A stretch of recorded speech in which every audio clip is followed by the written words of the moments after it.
राम मंदिरात प्रभू श्रीरामांच्या प्राणप्रतिष्ठेला उरले अवघे काही तास। राम मंदिरातील गाभाऱ्यात रामाची मूर्ती विराजमान। मंदिरातील सजावटीची दृश्य एबीपी माझावर।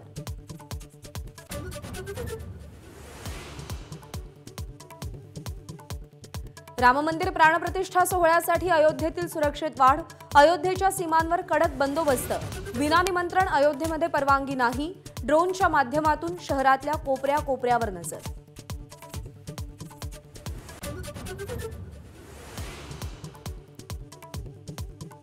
उद्याच्या प्राणप्रतिष्ठा सोहळ्यासाठी अयोध्येमध्ये 7140 खास निमंत्रित। 112 परदेशी पाहुण्यांचा समावेश। रामनगरीमध्ये उतरणार 150 चार्टर्ड प्लेन।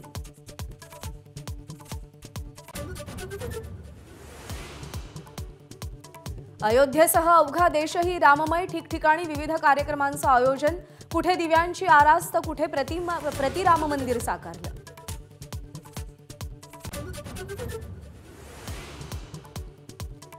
मुख्यमंत्री एकनाथ शिंदे राम मंदिर सोहळ्यासाठी अयोध्येला जाणार नसल्याचे संकेत। सोहळ्यासाठी फक्त मी, फडणवीस आणि अजित पवार न जाता संपूर्ण मंत्रिमंडळ आणि रामभक्तांना एकत्र घेऊन रामाचं दर्शन करणार, मुख्यमंत्र्यांचं वक्तव्य।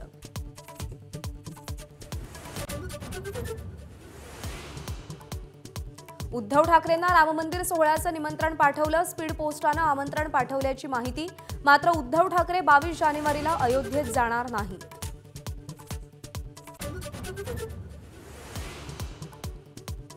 22 जानेवारीची सुट्टी रद्द करा। लॉच्या विद्यार्थ्यांकडून जनहित याचिका। याचिकेवर आज तातडीची सुनावणी।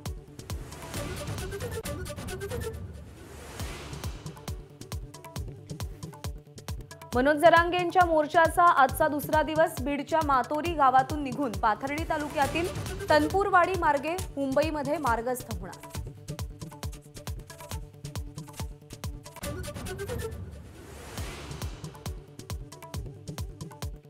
अमरावतीमध्ये प्रकाश आंबेडकरांची जाहीर सभा। सभेतून महाविकास आघाडीसह भाजपवर हल्लाबोल।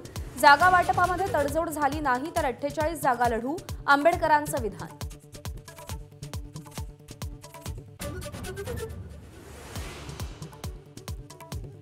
मुंबई मॅरेथॉनचं आयोजन। मुंबई मॅरेथॉनच्या निमित्तानं मुंबईतील अनेक मार्ग वाहतुकीसाठी बंद।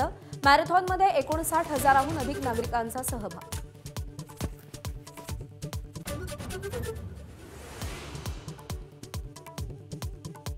पंतप्रधान नरेंद्र मोदींचं मिशन साऊथ आज रामेश्वरमधील अरिचल मुनाई आणि धनुषकोडीच्या कोदंड रामस्वामी मंदिरामध्ये पूजापाठ करणार। एबीपी माझा, उघडा डोळे बघा नीट।